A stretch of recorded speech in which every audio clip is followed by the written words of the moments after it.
Hello and welcome to the Daily Meal for Wednesday the 19th of January 2022. We're going to start off today's video with news about the injuries that we suffered at the weekend. The duos of Tom Bradshaw and Salford Ojo, and it's not looking good. This is from millfc.co.uk, club's official website. Mill duo suffer injury blows, attacking pair set for spell on sidelines. Mill's Tom Bradshaw and Salford Ojo are to miss the next 12 and 10 weeks of action, respectively, after suffering injuries in last Saturday's Sky Bet Championship fixture against Nottingham Forest. Bradshaw will begin his rehab on a knee injury, which withdrew him from the match with just 27 minutes played, whilst Loney Ojo will aim to work his way back from an ankle injury endured against Steve Cooper's side. Everyone at the club wishes both Tom and Shay a speedy recovery. We look forward to seeing them on the pitch again soon. Well, it's not going to be soon. This is going to be in April. You would imagine, round about then, March, April. Yeah, devastating news.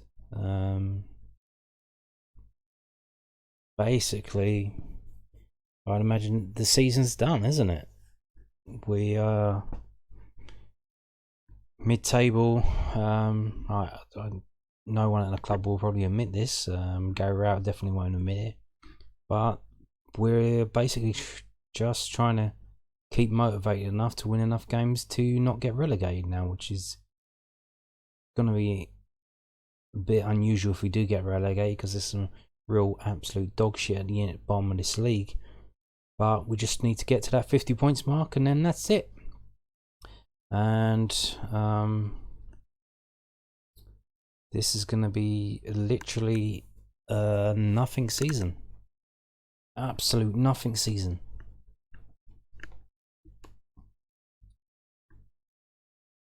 It is what it is. It is what it is. You would imagine. So it's not just that. It's not just that. Also, so at the weekend, I told you, pointed out that we didn't have a defender on the bench. Alex Pearce didn't take his usual place on the bench. His preferred position these days. Mill club captain added to injury list as on loan Liverpool attackers gutted at setback. So yeah, now Alex Pearce is injured as well. So Alex Pearce gets injured. We don't have a defender on the bench. Even though Hayden Muller's come back from his St Johnstone loan spell, we still have Alex Mitchell out on loan. It seems they're trying to get a defender in on loan because we were linked with the guy from Wolves. But apparently he's going to be at Wolves until at least the end of the month, because they brought him in to cover from injuries and African Nation Cup call-ups. So we are going to be playing the next two games with no defender on the bench, or will Gary Rowett actually put a Hayden Muller on the bench? So Alex Pearce has joined Mill's injury list, with the club captain set to be unavailable for Saturday's trip to Blackpool. Lions boss Gary Rowett also expects Jed Wallace to be out, while George Saville is in doubt.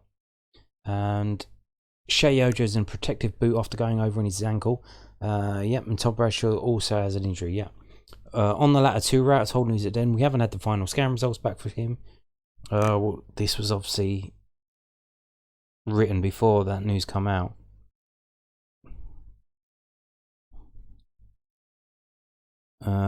Just going through this. Talking about Wallace, Rowett added, I think it's very doubtful. When he picked up his injury, there was a second quad injury he's had in quick succession, so I think he's probably looking at a couple of weeks from it when he injured it. I'd imagine he'll be back the week after Blackpool, but again, we'll see. Sav's had a problem with his neck, and he's had a bit of sickness as well. I thought it was his back. Last week he told us it was his back. He's had a few things fired at him. What does that mean? Oh, okay. We're hoping that towards the back end of the week he might be available. At this point, I don't know. Pearce had got back into the team after the Lions were without players following COVID-19 cases and injuries. He missed a 1-0 defeat to Forest on Saturday. Rowett said Alex Pearce pulled his groin in a week, so he's another one. He's out for a week, 10 days or so. He'll be back training next week. And here's a picture of Salford Ojo that he put on his social medias. Damn. What are those? There you go. Injuries basically killed our season. What have we got to look forward to now? I don't know. Is there anything to look forward to? We're out of the cup. We don't have any. Do you have any big games really coming up? Not really. QPR game, I guess. They might bring a decent crowd. They're up there in the top of the table, and they're doing quite well. There's not really much to look forward to, is there? And as it stands now, we're on 33 points. We've got to limp through the season, get up to that 50-point mark, and then we can relax. But please don't mention playoffs, because that's fading fast. It was a slim hope to begin with, and now it's faded a lot more. Which is another reason why we're talking about bringing Isaac Alofi back from his loan. If he's coming back next season and he's going to be given a chance next season, get him back now and get him in and around the squad now. But I don't think that's going to be happening, because so we've got the injury to Bradshaw and Ojo, both attacking players. So you would think, oh, we need to sign an attacking player. Well, here's where you're wrong, because Gary Hurrah, he's a smart one. He's just sold Matt Smith to Salford City. So there you go. We've already got attackers injured, so let's let an attacker leave out on transfer. So Millwall striker Matt Smith completes Salford City's move, which I told you about yesterday. Salford City have completed the sign of Millwall striker Matt Smith on a free transfer. We exclusively revealed earlier this week that the League Two side were in advanced talks for the experienced frontman, and there he is in a kit. Who's that below him there? Do you remember him? He used to play for Millwall. Do you remember him? So there you go. Smith, keen to be near his family in Manchester, and with his partner expecting a child, has agreed an 18-month deal. His den terms are due to expire at the end of the season. The 32-year-old scored 22 goals during his time in SC16. Everyone at Millwall would like to thank Matt for his outstanding efforts with the Lions and wish him all the best for the future. Said the Millwall when the transfer was announced. Yeah, so there you go. We have 2 injuries to 2 forwards, so let's let another one leave out on transfer, even though he's contracted until the end of the season. Although he needs to leave for personal reasons, I understand that. He wants to be in that part of the country. His wife is due to give birth, but still, you know. So are we going to be signing someone to play up front, or what's happening? Is Isaac Alofi coming back? You don't know. So here we go. Matt Smith's departure explained by Gary Rowett.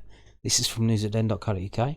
Gary Rowett said Matt Smith left Millwall on great terms as he praised the striker's impact at the club following his move to Salford City. Smith, 32, has joined the League Two side after 2.5 seasons in SC16. Smith was in the last 6 months of his Millwall contract. Matt's one that had less and less opportunities and game time over the last period. His family are back in Manchester. He's just about to have a baby. Rowett told News@Den. He's been doing a little bit more travelling back and forth, which is natural. I had a really good chat with Matt. He's a great guy. He put a lot of energy and effort into his Millwall career. He wants to play for Millwall, but if he's not going to play regularly, then he wants to be closer to his family and play regularly. He was one that I always had half an eye on around January, that he's helped us get this far, and then I have to be fair to him and let him try and get something a longer term. Matt came to see everyone and left on great terms with everyone at the club. We wish him all the best. He's a fabulous guy. He wants to try and keep scoring goals for as long as he can. Whatever level that's at, that's got to be admired. Yeah, he's gone from the Championship to League Two. And he should be golden in League Two, absolute diamond in League Two, and I think that Salford City agree as well. I'm probably Can't believe they signed him. So, let's move on to this story from millfc.co.uk. Mill welcome imminent removal of Plan B restrictions. Yes, all the COVID nonsense where you needed to show proof of vaccination or proof of a negative test within 48 hours have been given up by the government. Face masks as well, it seems, although the Mayor of London seems to be having a problem with understanding that. But Millwall Football Club is pleased to confirm that supporters will not be subjected to COVID checks on entry at home or away games from next Monday the 24th.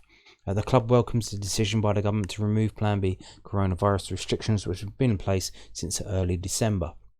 And yeah, so it only really affected us because we had 2 games postponed, which at the time seemed a bit weird. It seemed a bit upsetting, but when the restrictions come in, it probably kind of helped the club out, and they can have unhindered capacity. But you lost a Saturday game and a Boxing Day game, and now both midweek games. The first of which, the Preston game, is on Tuesday the 1st of February. So midweek games are not that well attended. So you've got swings and roundabouts, isn't it? So it really only affects us for that Palace game. Although we got TV money for that. That game was on TV. And for the Forest game. And now we're out of it. We're done. Although those of you who are going to Blackpool this weekend, it will affect you. As we see when we carry on reading the story, fans travelling to Blackpool on Saturday should know that it will still be a legal requirement to show necessary certification at Bloomfield Road. But here's the thing. If it's going to be removed on Monday, not being funny, but if you work at Blackpool, you're literally a fucking arsehole if you still enforce this. Say you're enforcing it, so nudge, nudge, wink, wink. We need to see your thing, and then just let fucking people come in anyway. You got to be a right fucking job's worth if you're gonna fucking stop people and turn them away when the restriction ends in 2 days anyway. The club would like to thank Lions fans for their support, understanding and patience while the regulations have been in place.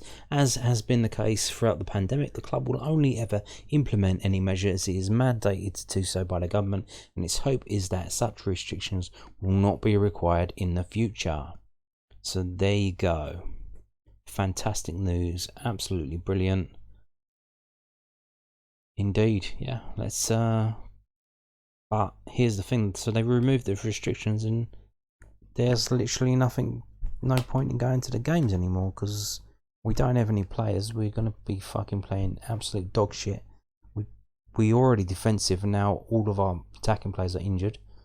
Bradshaw's injured, Ojo's injured, Jed Wallace is injured, George Saville's injured, Matt Smith has left.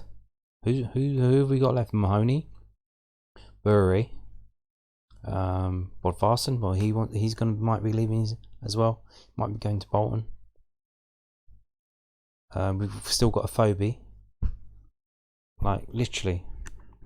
Anyway, so I told you yesterday about the reported news of the offer for FC Utrecht's Bart Ramselaar. So this is from londonnewsonline.co.uk. It's basically a roundup of what we saw yesterday. FC Utrecht turned down Millwall offer for Bart Ramselaar. Millwall have reportedly had a bid rejected for FC Utrecht's attacking midfielder Bart Ramselaar. The Lions have prioritised signing an attacking midfielder this month. The South London Press revealed yesterday that Millwall have now moved on from their pursuit of Louis Sibley after having 4 bids rejected for the Rams youngster.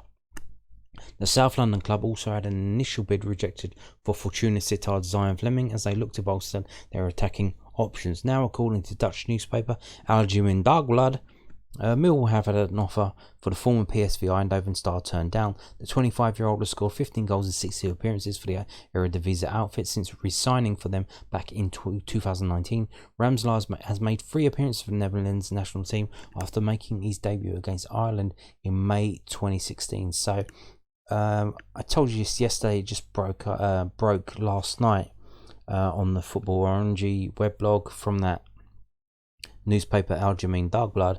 So what's happening? Who is this guy? So here you go. Here, this is his Wikipedia. He's 25 years old. He's going to be 26 this year. He's 5'10", and you can see his career. So he received his first call up to represent the Netherlands team in May 2016 for friendly matches against Ireland, Poland and Austria. And if you look down on the bottom right, that was it. That's all she wrote. He played in those 3 games and that was it. So they maybe didn't like what they saw of him, or the competition was too strong. He couldn't get up there. And that would seem to be true when you look at the rest of his career. So he started out with FC Utrecht 2010 to 2015. So as a youngster, he was there. First, he had 1 season with Utrecht, did really well, got sold to PSV, and he said he came off the bench on the 15th of April 2018 as PSV beat rivals Ajax 3-0 to clinch the 2017-18 Eredivisie title. So he's won things, although he wasn't on the bench, so he was just probably a squad member. But then he's playing for young PSV. Now that's PSV B, that's their reserve team, which also play in the league system in Holland. He got sent to them. So he basically got demoted. So his big opportunity comes to move to one of the biggest teams in Holland, PSV. He's part of the squad that wins the title. He gets called up to the Netherlands after playing 16 times for their under-21s. He's been all through their youth team, under-19s, under-20s, under-21s. He scored 3 goals for their under-21s. And then it just doesn't work for him. It just doesn't seem to happen. He doesn't move on. He gets demoted to the PSV's B team, and then he probably thinks, sod this, and then he goes back to Utrecht. He goes back to which Utrecht is the biggest club close to the town that he's from, Amersfoort, in Dutchland. So, talking about the bid that we've made for him, I don't think, if we have bid for him, I don't think there's any way that he'll be signing for us. The time for him to move on from Holland was after not working at PSV. That was a perfect opportunity for him to push on, to leave Holland, try his hand somewhere else, maybe in England, maybe in Italy, I don't know. But he decided to go back home. Just like Matt Smith moving up to Manchester, wants to be around his family. I think this guy as well wants to be around his family. Now, unless his family say to him, unless there's a situation with his family where they need more money, then he says, okay, I've got to leave here, and I've got to leave FC Utrecht and go to a place that's going to give me more money. Or if his family tell him, look, this club's trying to sign you, maybe you should listen to this offer because this is a good opportunity for you.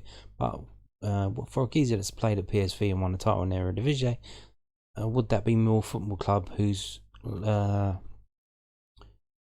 half their squad are injured, don't play defensive football? Would that be the situation for you right now? I don't think it would. So I think he's going to stay there, and I don't think he's going to be moving anywhere unless he's set to leave FC Utrecht. But I think he has his contract is not due to finish until next season. So there you go. Although you see here, so he had one good season, one pro season at Utrecht, and they decided to sell him. Maybe he didn't want to go. Maybe that's part of why he didn't do well at PSV. Now, it's not that far from Utrecht, Eindhoven, but it's not Utrecht. So maybe he didn't want to leave there, but they pressured him into selling because he was a kid. There was more money on the table for him. And maybe his family would tell him, oh, go to PSV and get more money. Don't be an idiot. But now he's gone back to Utrecht because he's happier there. And I can't see him leaving and coming to England to play for Millwall. So he seems to be a player who's reached his peak and he's just bubbling along now, which good for him. You know, that's how you do it. There you go. He went to the big club, made money, won the title, got to the national team, and now he couldn't sustain it, so he's thought, well, I'll go back home and take it easy. So there you go. And they're like, we look at this here. These are his stats from WhoScored.com. They're not in a decent amount of form right now. He is their 7th highest rated player with 6.87, but he's their top scorer from the middle of the park with 6 goals. So basically, he's their Jed Wallace, it seems.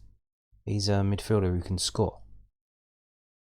If we look at his stats specifically, you can see here 6 goals from 1,441 minutes on the pitch, 17 games. He's averaging 2 shots per game. Not very good in the air. 1 man of the match. As we scroll down, you can see where that came from. There's his strengths and weaknesses. It basically plays more attacking centre midfield, so behind the striker. Plays more there, and that's where he's getting his goals from. But he got a higher rating playing in the middle, further back, holding onto the ball. Weaknesses: aerial duels, crossing, defensive contribution, tackling. And here's his ratings for the most recent games that he's played, and you can see he got a hat-trick and star man of the match against William Tway in October, 9.7, but his scores are all over the place, up and down. But one thing you notice is his lowest scores come in away games where they don't do well. So Alzi Alkmaar 5-1, he didn't do too well. Back to the club PSV that signed him, and he won the title, didn't do too well. So it seems in away games he doesn't do too well, which adds further credence to the fact that he's an FC Utrecht lad and he wants to play for FC Utrecht, and he prefers playing at home for FC Utrecht. Doesn't even like playing in away games, or he can't perform better at away games than he does at home. So that lends further credence to the fact that he's an FC Utrecht lad and wants to play at FC Utrecht. Doesn't want to go travelling around the world, even if it's 100 miles to London. So I think this one is dead in the water. I think this is not happening at all. So, and now, because I've said that, it probably will happen. So the reverse Uno jinx. Anyway, on that note, thank you for watching. Goodbye.